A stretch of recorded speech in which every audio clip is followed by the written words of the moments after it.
사무엘하 11장 1절부터 5절까지 말씀입니다. 그 해가 돌아와 왕들이 출전할 때가 되매 다윗이 요압과 그에게 있는 그의 부하들과 온 이스라엘 군대를 보내니 그들이 암몬 자손을 멸하고 랍바를 에워쌌고 다윗은 예루살렘에 그대로 있더라.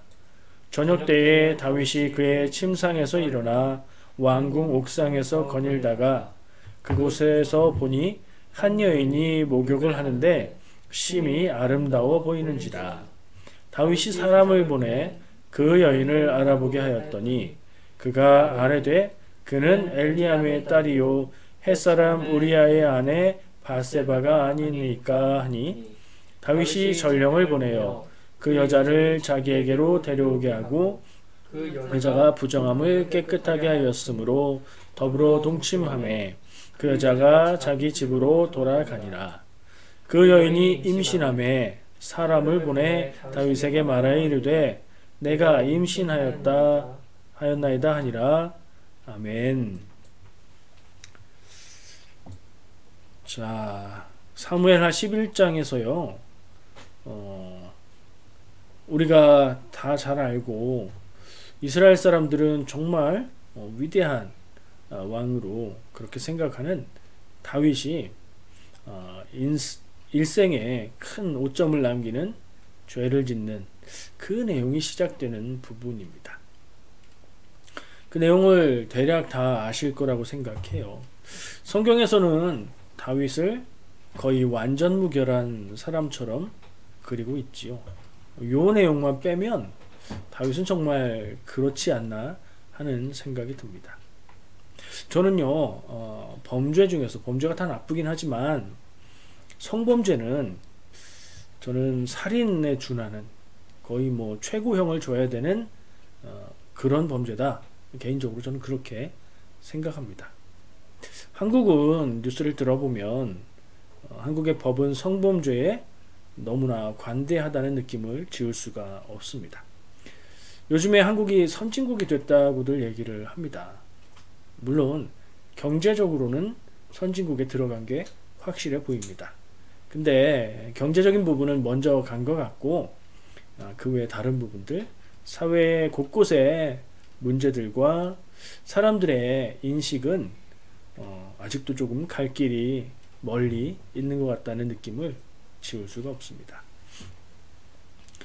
자, 우리가 이 다윗이 지은 죄의 내용을 기억해 보면요, 이 내용을 성경 말씀을 읽으면서 천하의 나쁜 사람, 천하에 이런 나쁜 놈이 없다, 막 이렇게 열을 낼 수도 있겠죠. 근데 저는 그러기보다는 이 위대한 다윗 왕을 무너지게 만들었던 죄, 그 죄의 정체를 음란의 죄라고 말할 수 있을 텐데 그게 얼마나 위험한지, 그리고 나 자신을 포함해서 누구도 안심할 수 없다.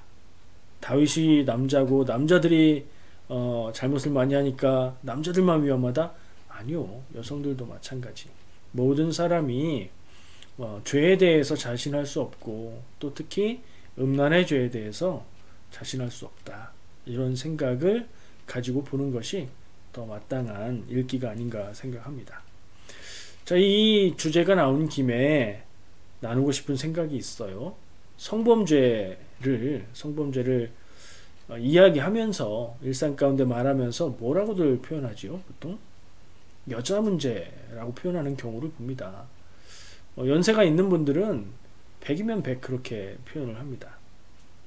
여자를 너무 좋아해, 뭐 이런 식으로 말하기도 하죠. 근데 그 말에 좀 문제가 있다는 생각을 하게 됐습니다. 왜냐면요, 성범죄를 지은 범죄자, 죄를 지은 사람은 대부분 남자죠. 예, 뭐 반대의 경우도 있긴 합니다만 대부분 남자고 여성은 피해자예요.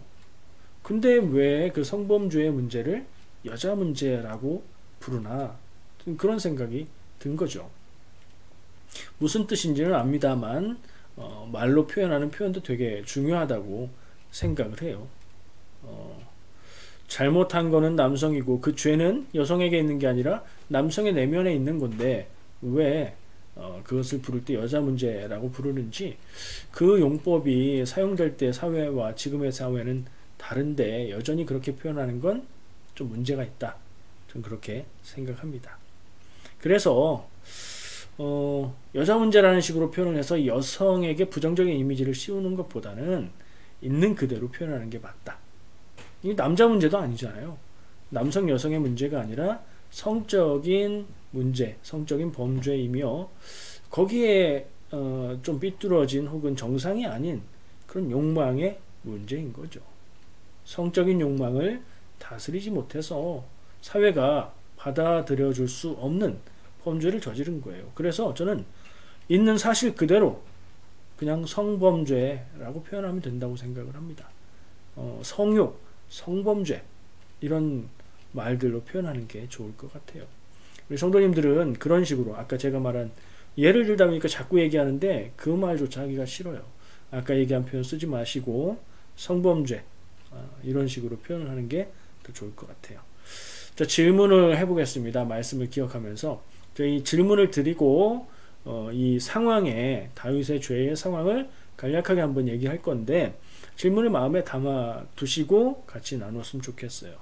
자, 다윗이 죄를 지었습니다. 누가 봐도 분명합니다. 근데 그 죄의 내용이 복합적이에요. 한 가지 죄를 지은 게 아닙니다.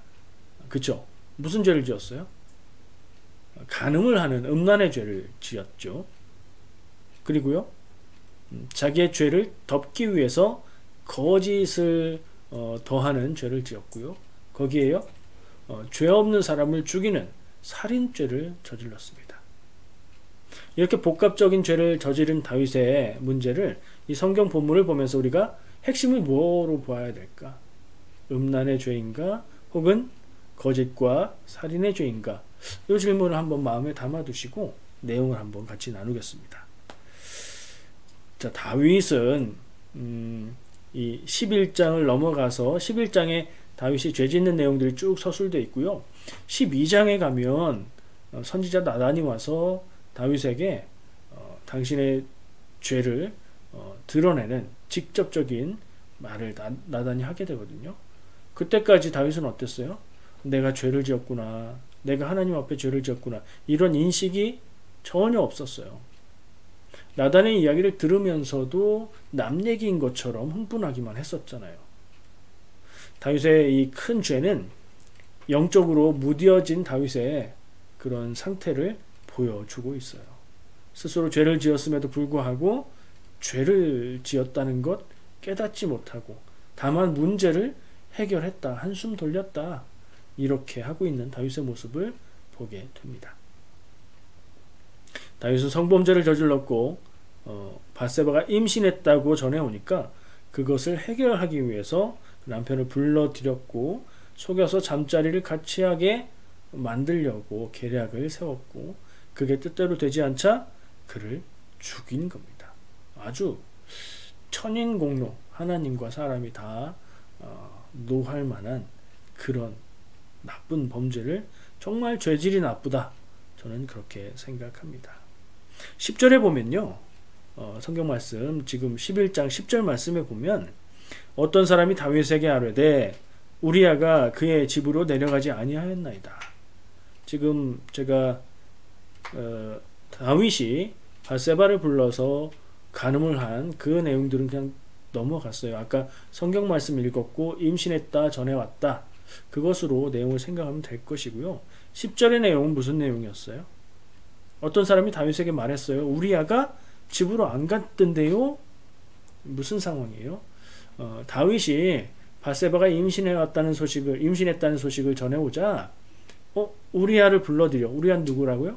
밧세바의 남편. 그 남편을 불러들이래요. 어디서 불러들여요? 전장에서요.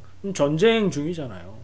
사무엘하 11장 1절에 보면 전쟁 중인 거예요. 전쟁 중인데 전쟁에 나가서 싸우고 있는 우리아를 불러들인 겁니다.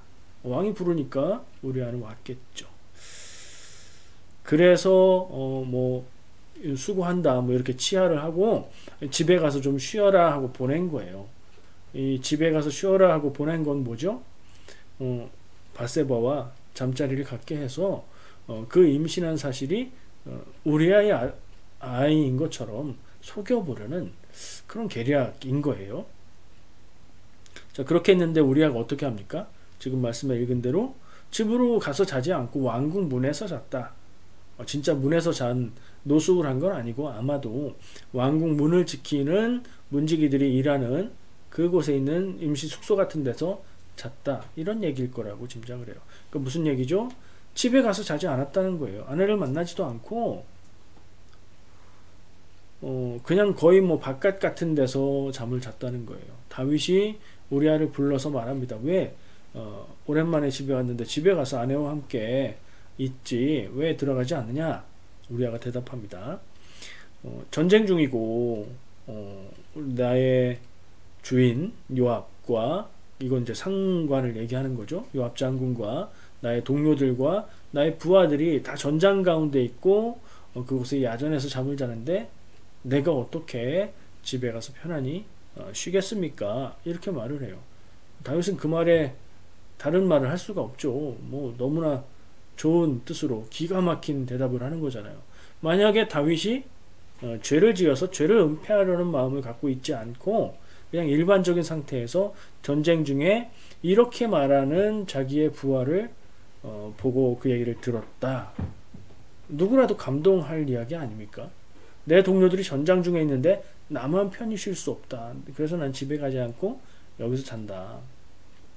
근데 다윗은 감동했을까요? 전혀요. 예. 제가 아까 10절 말씀을 왜 읽었을까요? 어떤 사람이 다윗에게 아뢰되 다윗에게 보고합니다. 우리아가 그의 집으로 들어가지 않았어요. 집으로 가지 않았습니다. 이거 뭐 암시하는 것 같아요? 다윗이 궁금해하지도 않는데 우리아의 동태를 살펴서 집으로 안 가던데요 라고 말할 이유가 없죠. 예. 제 짐작은 다윗이 사람을 딸려 보낸 겁니다. 우리아를 집에 가서 쉬도록 명령한 후에 우리아가 진짜로 집으로 가는지 뭐까지 확인해야 되죠? 아내와 잠자리를 갖는지까지 확인해야 되는 거예요. 왜요? 이를 덮기 위해서 자기의 죄를 덮기 위해서 꾸민 일인데 확실하게 정리를 해야 될 거 아니에요.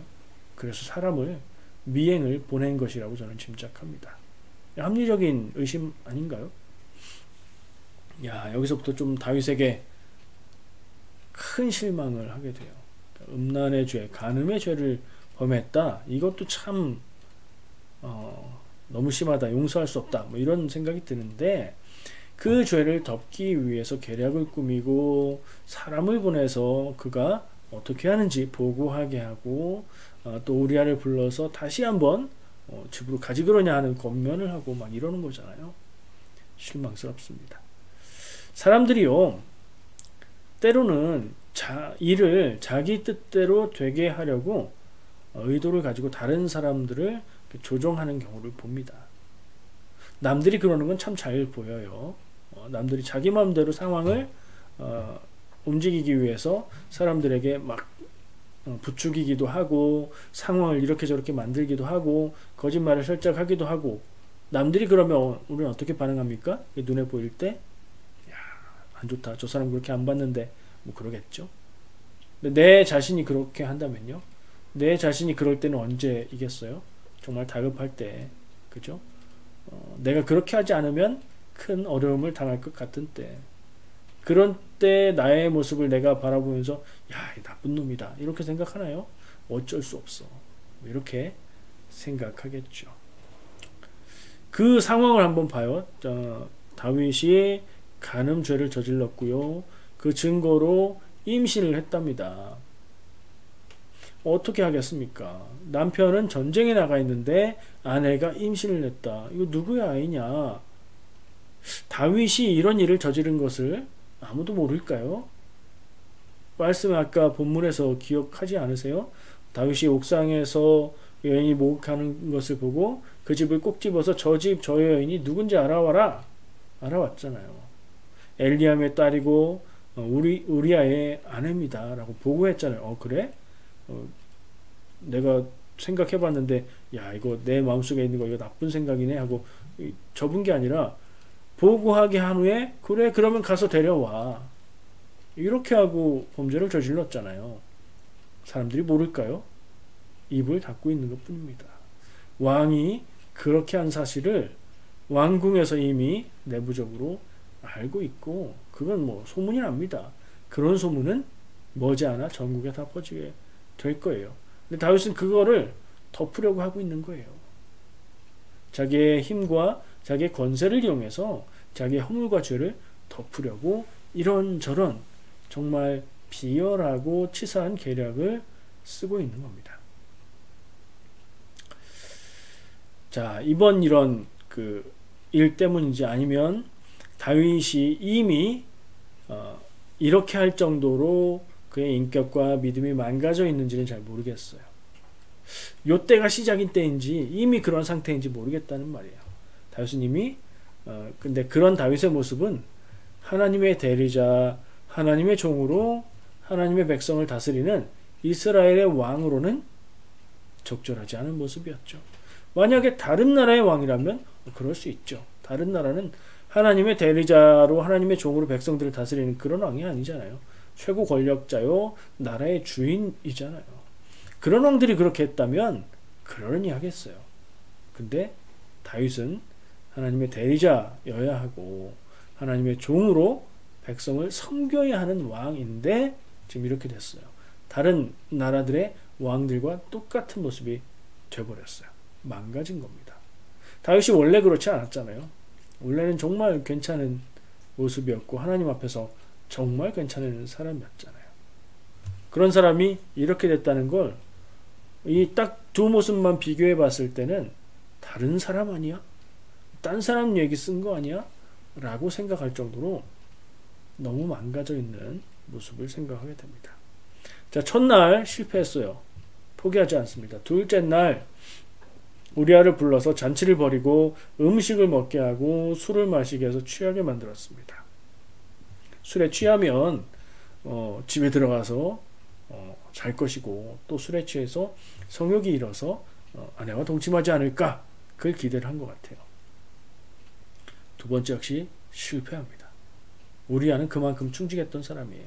아까 다윗에게 대답했던 말, 그런 충직한 모습, 저는 그 모습을 보면서 젊은 시절의 다윗과 같은 모습이다, 이런 생각이 들었어요.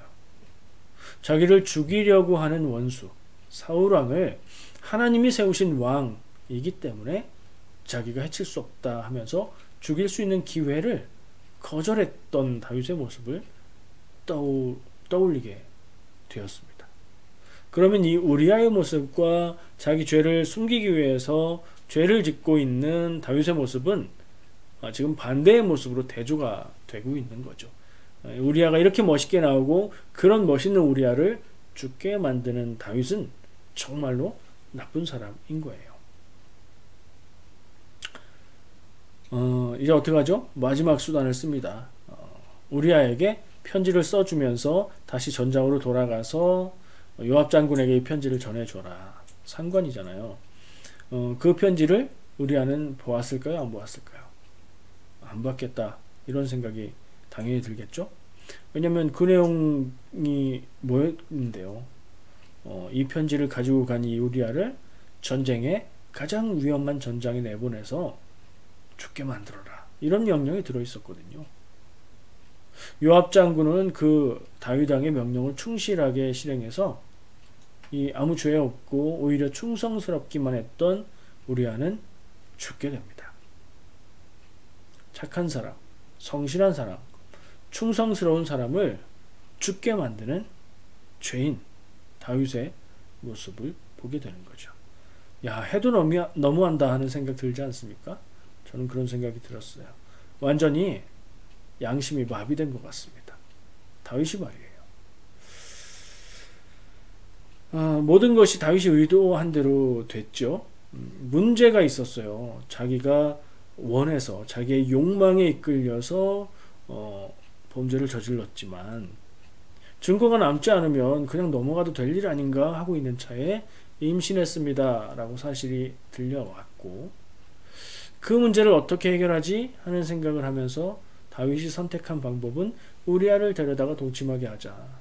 그러면 그 아이가 우리아의 아기라고 생각하지 않을까 해서 속이려고 했었고, 그게 뜻대로 되지 않자 어쩔 수 없다, 우리아를 죽여버리자 해서 우리아를 죽였던 거예요. 다윗의 뜻대로 됐습니다. 권세가 있고 권력이 있었던 왕이었기 때문에 그가 행하고자 한 대로 된 거예요. 그래서 겉으로는, 표면적으로는 문제가 다 해결되고 아무 문제 없이 지나가는 것 같았습니다. 근데 이게 문제가 없는 겁니까? 아주 큰 문제가 있는 거죠. 죄 지은 사람은 멀쩡하고 죄 없는 사람이 죽어가는 상황이 문제가 없는 게 아니죠. 아까 말한 대로 12장으로 들어가면 선지자 나단이 다윗을 찾아와서 이 이야기를 하기 시작하죠.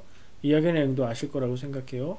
부자와 가난한 사람이 있는데 가난한 사람은 양을 한 마리 소중하게 자기 딸처럼 키웠는데, 부잣집에 손님이 왔을 때 그 가난한 사람의 한 마리밖에 없는 양을 빼앗아다가 손님 접대를 했다. 그런 얘기를 나단이 다윗에게 들려줍니다.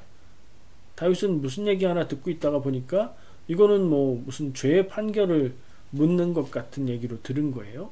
그리고 다윗은 말합니다. 그 사람은 죽어 마땅하다. 아주 나쁜 놈이다 이거죠. 그 사람은 도둑질 한 것이니까 4배로 갚아야 된다. 이렇게 얘기를 합니다. 드디어 나단이 일침을 날립니다. 그 사람이 바로 당신입니다. 다윗의 죄를 다 알고 있었던 겁니다. 하나님에 의해서 보냄받은 사람이기에 하나님의 말씀을 전하신 것이었지만, 제 짐작에는 왕궁에 있는 사람들이 알았을 것이고 소문이 다 돌았을 것이고, 요압 장군은 어땠겠어요? 아무 이유 없이 충성스러운 장군을 죽게 만들라는 명령을 말없이 따랐다면 뭔가 상황이 있을 것이라는 짐작을 하지 않았을까요? 요압 장군도 굉장히 정치적이고 그런 사람이었거든요. 아마 모든 것을 다 알고 있었을지도 몰라요. 조용했지만 다윗의 범죄를 많은 사람들이 알았고, 그 죄를 덮기 위해서 살인죄까지 저지른 모습을 사람들이 아는 거죠.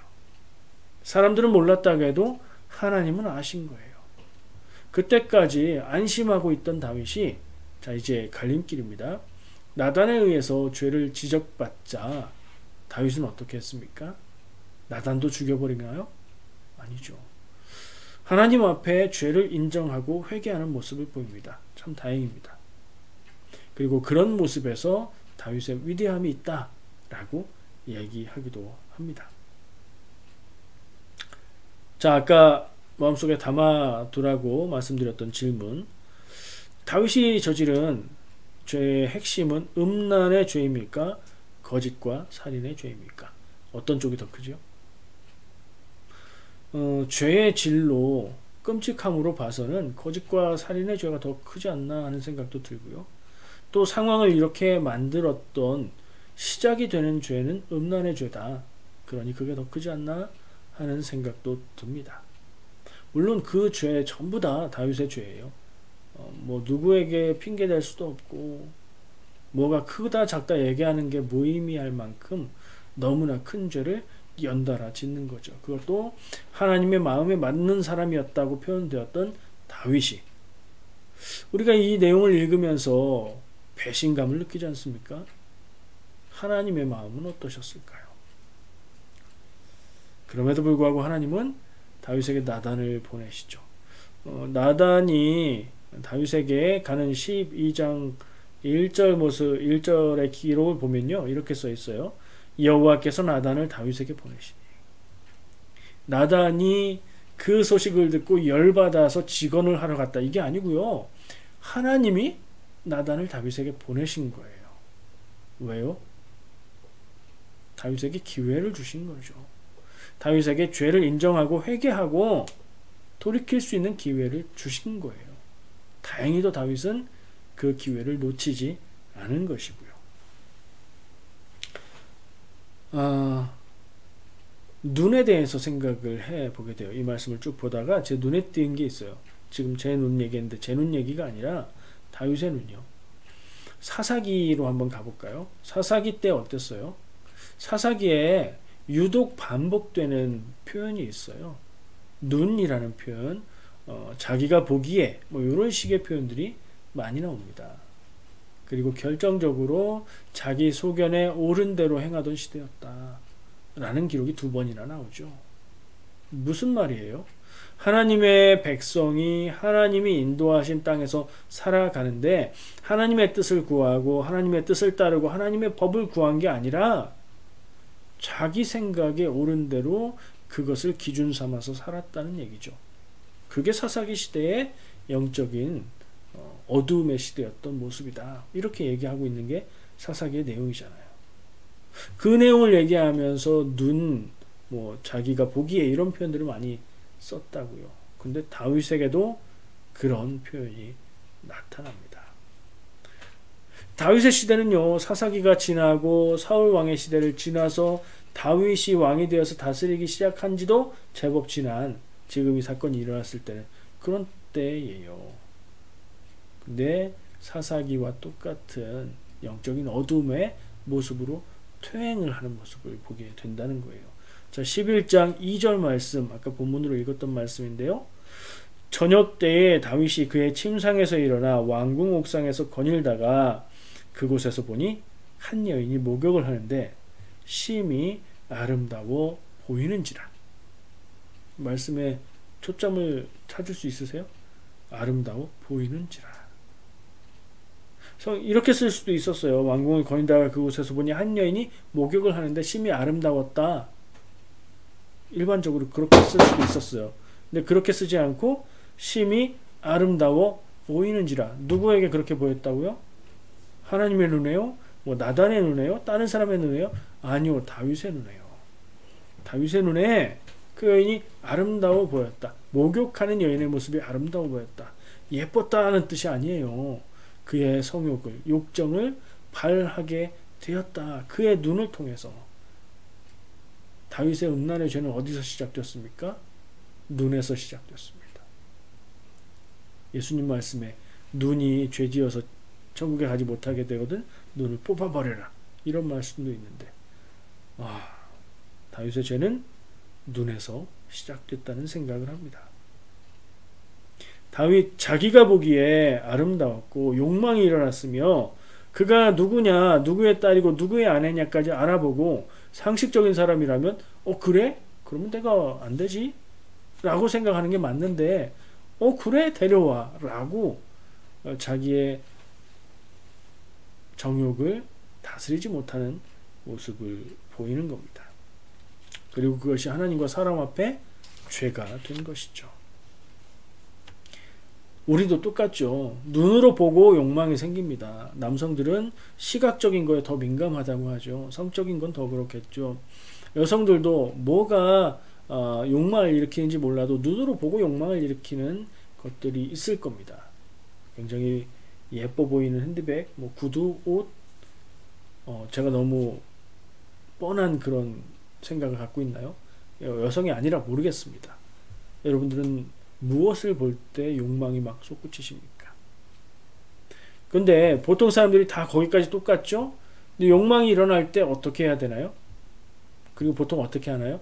내가 하고 싶은 대로, 내가 가지고 싶은 것을 내가 갖고 싶다 하는 생각을 하면서 그것을 어떻게 가질 수 있을까 생각하고 이렇게 하면 할 수 있겠지라는 생각까지 하는데 거기서 제동이 걸리지 않나요? 그렇게 하는 건 범죄야, 그건 죄야, 그건 나쁜 짓이야, 그렇게 했다가 경찰에 잡혀가지, 이런 생각을 하면서 거기서 멈추는 게 정상이죠. 다윗은 어떻게 했어요? 멈추지 않았어요.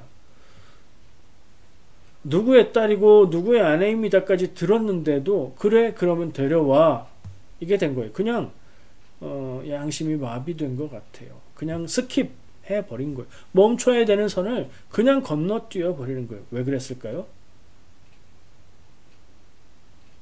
저는 이 부분에 주목을 합니다. 왜 그랬을까?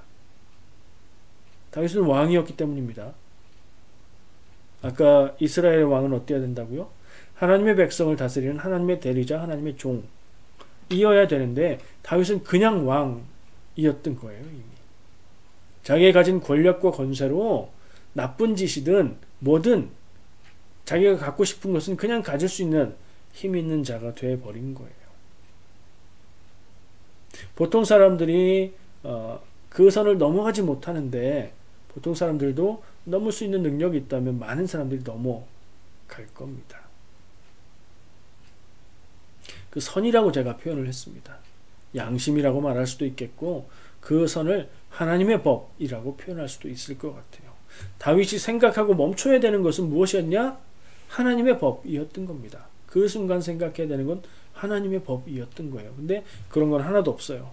내가 원하는 것만 생각하고 그것을 가져도 된다고 생각하고 나는 그렇게 할 수 있다고 생각하고 그게 아무 문제가 안 될 거라고 생각했던 거예요.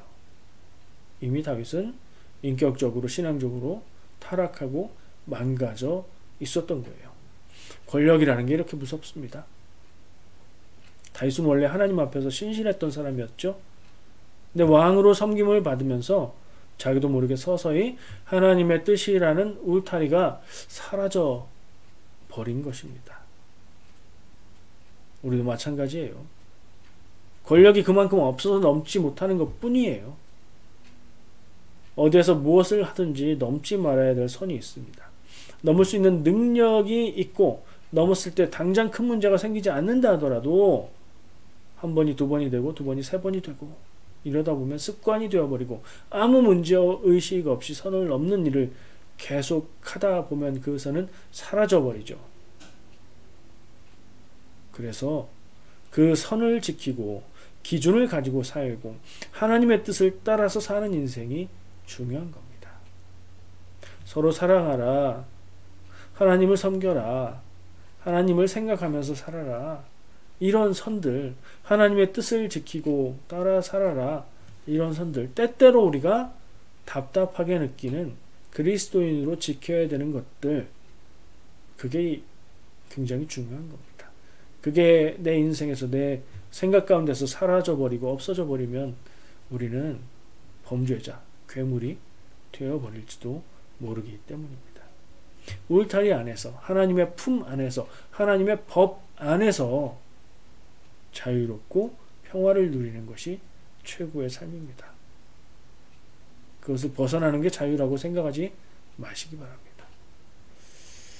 어떻게 다윗이 그럴 수가 있을까? 우리가 기억하고 알고 있는 멋진 모습의 신앙적인 모습의 다윗과 이 사무엘하 11장이 전하고 있는 죄인 다윗의 모습이 이렇게 다른데 어떻게 그럴 수 있을까? 차이가 있어요. 근데 그게 한 인물이라면 어떻게 무슨 일이 벌어진 거예요? 이 높은 데 있던 사람이 낮은 데 있는 사람하고 같은 사람이래요. 시간이 지났어요. 시간이 지나면서 떨어진 거죠. 시간이 지나면서 변한 거예요. 사람들은 다 변합니다. 그렇죠? 경험을 통해서 나이가 먹어가면서 생각도 바뀌고 행동도 변합니다. 변화가 긍정적인 변화가 되어야 될 텐데 타락해가는 부정적인 변화의 길을 가고 있었던 겁니다. 다윗이요. 여러분은 어떻습니까? 여러분의 인생은, 여러분 인생의 시간은 여러분의 믿음을 떨어뜨리고 있습니까? 성장시키고 있습니까? 그런 질문, 그런 생각을 하게 됩니다. 왜 그랬을까? 다윗이 왜 그렇게 변했을까? 그 단서가 11장 1절 말씀에 나옵니다. 제가 읽을게요. 그 해가 돌아왔대요. 그래서 왕들이 출전할 때가 되면 전쟁을 할 수 있는 시즌이 돌아왔다는 거예요. 그래서 다윗이 그에게 있는 부하들과 온 이스라엘 군대를 보내니 전쟁을 할 때가 되어서 군대를 내보냈어요. 그들이 암몬 자손을 멸하고 랍바를 에워쌌고, 랍바라는 도시를 지금 점령하기 직전입니다. 그런데 다윗은 어디 있어요? 다윗은 예루살렘에 그대로 있더라. 다윗이 그럴 사람이었습니까? 전쟁을 하면 앞장섰던 사람 아닌가요? 근데 그가 시간이 지나면서 나이가 들면서 자기의 가진 이스라엘 나라의 군사의 강함과 승리가 쌓이면서 그는 전쟁이 일어나도 출전하지 않는 왕이 되어 있었습니다. 그렇죠? 자기에게 주어진 왕의 자리가 하나님의 종의 자리가 아니라 권력의 자리로 그 자리를 누리는 사람이 되어버린 거예요. 이 사건을 가지고 계속 다윗의 죄만 얘기하니까 그렇지, 성경 전체를 펼쳐놓고 성경 전체에 나오는 모든 인물들을 꼽아보고 그 중에 가장 이상적인 인물을 꼽으라면 여전히 다윗이 거기에 뽑히지 않을까요? 이 사무엘하를 기록한 저자는 왜 이 다윗의 죄지은 모습, 부족한 모습을 말씀에 기록을 했을까요? 그런 의문을 갖습니다. 성경에는 그런 장면들이 많이 있어요. 여기에 이런 얘기를 왜 넣어놨지? 이건 창피하고 부끄럽고 믿음의 조상들의 그런 모습에 맞지 않는 모습인데 왜 써놨을까? 첫 번째 드는 생각은 성경은 좋게 꾸며서 기록하지 않는다는 거고요. 또 생각할 수 있는 것은 굳이 일부러 그것을 넣었다는 거예요. 의도적으로. 안 뺀 게 아니라 넣었다는 거예요. 왜냐하면 성경이 인물의 내용을 기록할 때 모든 것을 다 기록하지 않죠. 중요한 것, 필요한 것만 기록한 거예요. 근데 다윗의 큰 죄인이 되는, 죄 짓는 이야기를 기록한 거예요. 일부러 기록한 거예요. 왜 그랬을까요? 우리는 성서 기자가 남겨준 다윗의 죄에 대한 내용을 읽으면서 무엇을 생각해야 할까요? 흔히 하는 말에 남자가 조심해야 되는 세 가지가 있다. 여러 가지로 표현을 하는데 그 내용은 손끝, 혀끝, 좀 표현이 그래요. 거시기 끝. 더 직접적인 표현을 하기도 해요. 손끝을 조심하라는 건 손으로 하는 일 중에 하면 안 되는 것들을 하지 마라. 그 얘기예요. 대표적으로 도박, 그런 걸 얘기하죠. 그거 외에도 뭐 범죄나 나쁜 일이나 이런 그런 일들에 우리가 유혹을 받을 때 그것을 끊어버리라는 얘기예요. 혀끝, 말 조심, 입 조심 하라는 얘기고요. 거시기 끝은 뭐 거시기 하죠, 말하기가. 이런 얘기도 합니다. 비슷하게 얘기를 해요. 목사님들한테 적용을 하기도 하고 얘기를 하는데 돈, 세 가지 조심해야 될 게 있다. 뭐냐? 돈, 성욕, 권력이다. 돈이 나쁩니까? 돈은 중립적인 거예요. 도구일 뿐이에요. 돈을 조심하라는 게 아니에요. 돈에 대한 욕심을 조심하라는 거죠. 성욕, 과한 성욕, 잘못된 성욕, 나쁜 성욕, 그걸 조심하라는 거예요. 성욕은 나쁜 게 아니에요. 왜요? 하나님이 인간을 창조하시고 생육하고 번성하라. 홀로 있는 것이 보기에 좋지 않다. 성경 말씀은 가족을 이루고 사랑하고 자손을 낳아가는 일에 대해서 나쁘게 표현하지 않습니다. 그런데 그것을 자기의 욕심을 채우는 것으로 사용을 할 때, 잘못된 삐뚤어진 성욕을 추구할 때 그건 잘못된 거라는 거예요. 그거 조심해야 된다는 거고요. 권력도 맡은 일을 열심히 하면 거기에 따르는 권리들 누리는 일들이 생길 수 있잖아요. 그 얘기가 아니라 권력욕을 조심하라는 거예요.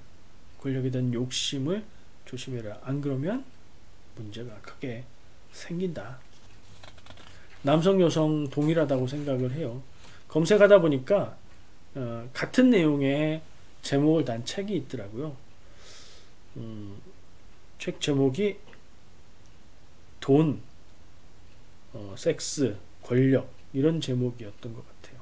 제가 먼저 좀 구입해서 읽어보고 추천할 만하면 추천해 드리겠습니다. 오늘 말씀을 묵상하고 준비하면서 느낀 게 있어요. 이게 여러분들하고 나누고 싶은 핵심입니다. 사람은 죄를 이기지 못한다는 사실이에요. 여러분 어떻게 생각하십니까? 죄를 이겨야 된다고 생각하십니까? 아니요. 사람은 죄를 이기지 못합니다. 버티고 참고 참다가 죄를 짓게 되어 있어요. 그럼 어떻게 해야 되느냐? 죄는 피해야 됩니다. 죄는 내가 너를 이기겠다 하고 싸워야 될 존재가 아니라 죄는 피해야 되는 대상이라고 생각해요. 죄는 피하고 죄는 유혹당할 여지를 만들지 말아야 되고, 그래서 그렇게 할 수 있는 게 무엇이 있는가? 하나님의 뜻, 하나님의 법, 아까 말한 넘지 말아야 될 선, 울타리 역할을 하는 것이 우리에게 중요하다는 생각을 합니다.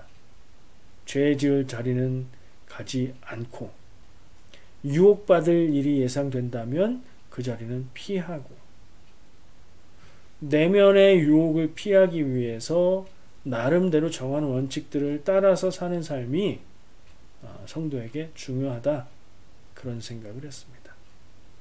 물론 하나님 앞에 나의 연약한 부분들을 놓고 지켜주시기를 간구해야 되겠죠. 삶의 자리를 죄를 피하는 곳에 두려고 노력하시기 바랍니다. 여러분의 삶의 자리, 마음이 가장 많이 가 있는 곳, 시간이 가장 많이 있는 곳 어디입니까? 그리고 어디여야 합니까? 가정에 마음을 두시기 바라고요.